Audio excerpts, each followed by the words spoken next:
हाँ तो बच्चों, आज से ऑनलाइन क्लास की शुरुआत हो रही है और आपको हम पढ़ाएंगे आपकी मैथमेटिक्स की बुक चैप्टर नंबर 3, जिसका नाम है दो चर वाला रैखिक समीकरण। इसमें दो चर का मतलब A to Z में कोई भी आप ले सकते हैं। आपकी बुक में x y ज़्यादातर हैं, दो चर x और दूसरा चर y। इसको कहा जाएगा दो चर राशि वाला रैखिक समीकरण। रैखिक समीकरण क्या होता है? इसका स्टैंडर्ड फॉर्म होता है ax plus b y plus c is equal to 0, जो आप 9th क्लास में पढ़ चुके हैं।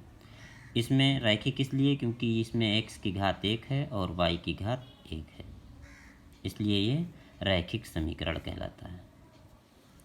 तो अब यहाँ हमको पढ़ना है दो चर राशि वाला रैखिक समीकरण, और यहाँ पर होगा युग्म। चैप्टर में युग्म लिखा हुआ है। युग्म का मतलब जोड़ा। तो हम इस रैखिक समीकरण से जब दो बनाने होंगे तो यहाँ a के मान को हम बदल देंगे। यहाँ लिख देंगे a1x plus b1y plus c1 is equal to 0। ये पहला समीकरण रैखिक बन गया। उसके बाद फिर a2x b2y प्लस c2 बराबर 0, ये आपका बन गया दूसरा समीकरण, और इन दोनों को मिलाकर हम युग्म कहेंगे। ये बन गए दो चर राशि वाले रैखिक समीकरण युग्म। इसको हम इस रूप में जानते हैं, क्लास 8th में पढ़ चुके हैं या 9th में पढ़ चुके हैं। 2x plus 3y plus 1 is equal to 0 और 2x plus y is equal to 4। इन दोनों को जब हमने मिला दिया तो ये दो चर राशि वाले रैखिक समीकरण युग्म प्राप्त हो गए। या इसको इस रूप में भी हम जानते हैं 5x plus y is equal to 7। Equal के बाद नंबर लिखा हुआ है, यहाँ इक्वल से पहले नंबर लिखा हुआ था और यहाँ इक्वल के बाद। 3x plus 5y is equal to 4। या इसका एक रूप ये भी हो सकता है, या x plus y is equal to 9 तथा 5x plus 3y plus 4 is equal to 7। इसका मतलब ये कि इसमें इक्वल के बाद एक लिखा हुआ है और यहाँ इक्वल के बाद इक्वल से पहले नंबर लिखा हुआ, उधर 0 लिखा हुआ है। तो ये कई रूपों में आगे हम इसको पढ़ेंगे। फिलहाल तो ये हो गए हमारे दो चर राशि वाले रैखिक समीकरण युग्म क्या होता है। अब इस बुक की पहली एक्सरसाइज जो 3.1 है, उसमें रैखिक समीकरण युग्म बनाने की विधि और इसका ग्राफीय निरूपण करना पड़ेगा। तो देखते हैं एक एग्जाम्पल, कैसे क्वेश्चंस रहेंगे और कैसे आप बनाएंगे और फिर उसका ग्राफीय निरूपण कैसे करेंगे। तो देखिए, मान लीजिए एक एग्जाम्पल मैंने लिया, 2 कलम और 3 कापियों का मूल्य 45 रुपया है और 5 कलमों और 1 कापी का मूल्य 80 रुपया है। तो इसको रैखिक समीकरण युग्म बनाइए और इसे इसका ग्राफीय निरूपण भी कीजिए। तो आइए सबसे पहले हम कहें तो दो चीज़ें हैं हमारे पास, दो चर राशियां हैं, एक कलम है और एक कापी है। तो एक कलम और एक कापी का हम मूल्य मान लेंगे। माना एक कलम और एक कापी का मूल्य क्रमशः ₹x और ₹y है। इसका मतलब ये कि कलम पहले लिखा हुआ है तो उसका x और कॉपी बाद में लिखी हुई है तो उसका y। ये सिंबल है रुपये का। तो कंडीशन पहले में हम जब देखेंगे, क्वेश्चन पढ़ेंगे तो ये देखेंगे कि 2 कलम हैं तो उसका हो जाएगा 2x रुपया और 3 कॉपी है तो उसका हो जाएगा 3y रुपया।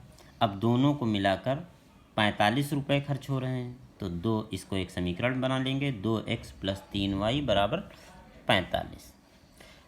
ठीक, आगे पढ़ेंगे उसके तो ये पता चला कि 5 कलम है तो 5x रुपया हो गया और 1 कॉपी है तो 1y, 1 लिखा नहीं जाता है। अगर y आपने लिख दिया तो ये माना जाता है कि 1y, यहाँ 1 छिपा रहता है।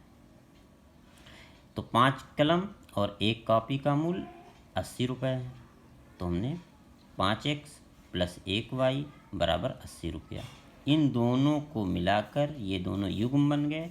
यही क्वेश्चन आपका है कि रैखिक समीकरण युग्म बनाइए।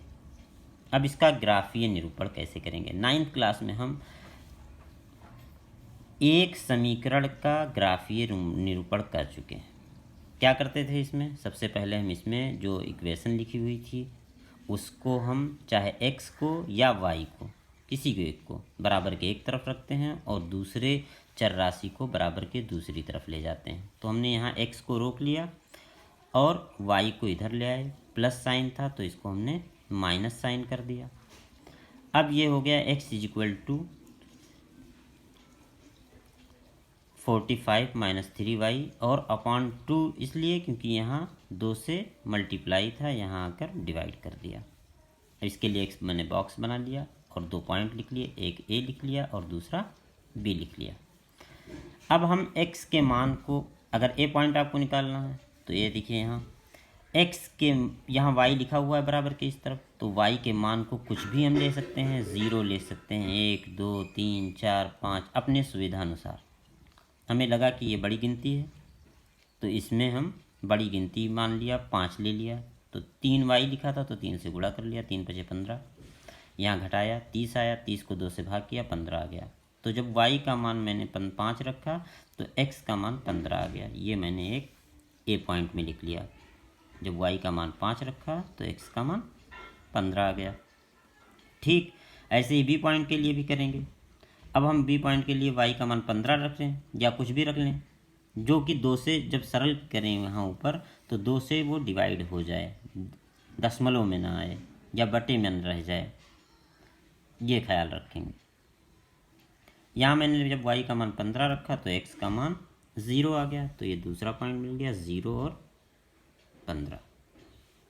अब हम ये पहले समीकरण से मैंने किया था, ये जो हमने पहला समीकरण लिखा हुआ है यहाँ पे, इससे मैंने ये एक a और b पॉइंट निकाल लिए। अब चलते हैं आगे समीकरण 2 से। फिर x का मान ऐसे ही निकालेंगे, यहाँ मैंने c के लिए निकाला है और d के लिए निकाला, आप भी कुछ भी ऐसे निकाल सकते हैं। फिर मैंने एक कार्तीय तल खींचा, ये x एक्सिस माना,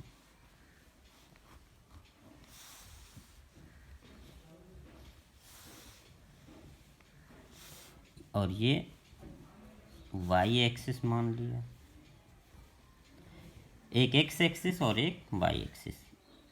x एक्सिस पे मैंने 5 10 15 20 प्लस डायरेक्शन में और -5 10 15 20 माइनस डायरेक्शन में। ऐसे ही y एक्सिस पे भी 5 10 15 और नीचे भी 5 10 15। और यहाँ मैंने पैमाना मान लिया, x अक्ष पर एक खाना जो होता है, जब ग्राफ कॉपी आप देखे होंगे तो उसमें एक बड़े खाने बने होते हैं, तो उसमें एक खाना मैंने मान लिया बराबर 5, और y एक्स पर भी एक खाना बराबर मान लिया 5। ये पैमाना अपने आप से कुछ भी आप मान सकते हैं कि आपका ग्राफ साफ और अच्छा बने। अब इस पॉइंट को मैंने यहाँ पे पहले पॉइंट में आ जाए, यहाँ पहला पॉइंट था 15 और 5, तो मैंने 15 और 5 लिया। ए पॉइंट था, ए था 15 और 5, बी था 0 और 15, सी पॉइंट था 15 और 5, डी पॉइंट था 14 और 10। तो मैंने 15 और 5 लिया, 15 x एक्सिस पे और 5 y एक्सिस पे, ये मिल गया, ए पॉइंट हो गया। फिर दूसरा पॉइंट था बी, 0 0 मीन्स यहाँ और 15 15 मीन्स यहाँ, ये दूसरा पॉइंट हो गया। अब इसको हमने मिलाया तो एक लाइन ए बी प्राप्त हुई, ये लाइन ए बी, ये देखिए ग्राफ ए बी। ठीक इसी प्रकार जब हमने सी पॉइंट लिया तो 5 और 15 और 5 था, तो यही सी हो गया। और फिर उसमें दूसरा था 14 और 10, तो 14 और 10 को लिया, तो 14 और 10 ये जब आप स्केल से खींचेंगे तो एकदम सीधा आएगा। ग्राफ पेपर ले आपके पास होगा, ग्राफ कॉपी, तो उस पर खींचेंगे तो एकदम बिल्कुल ऐसे मिल जाएगा। तो अब इसको हमने ये ए सी और डी पॉइंट को मिलाया, ऐसे लाइन गई, दोनों लाइन एक दूसरे को कट कर रही हैं, ये हमें ग्राफीय निरूपण हो गया। अभी इसका हल हम अगले चैप्टर में पढ़ेंगे तो वहाँ समझा देंगे कि क्या इसका हल कैसे होगा। फिलहाल अभी आपको ग्राफीय निरूपण सीखना है।